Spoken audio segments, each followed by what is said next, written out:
kusoma ni muhimu. Kusoma ni muhimu kwa sababu kila unapofanya kitu unajirudia na unasikiliza. Ingekuwa inawezekana wakawa wanapata mafunzo. Hakuna kitu kizuri kama kujifunza. Na kujifunza sio lazima ujifunze darasani peke yake. Unatakiwa uwe na hamu ya kusoma vitabu, hamu ya kusikiliza redio nyingine, lakini hamu pia ya wewe mwenyewe kuweza kutangaza.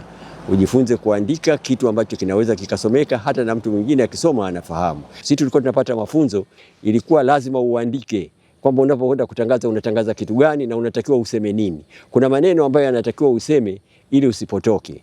Kwa hiyo ile nayo ilikuwa inatusaidia, na hasa kwenye kuandika.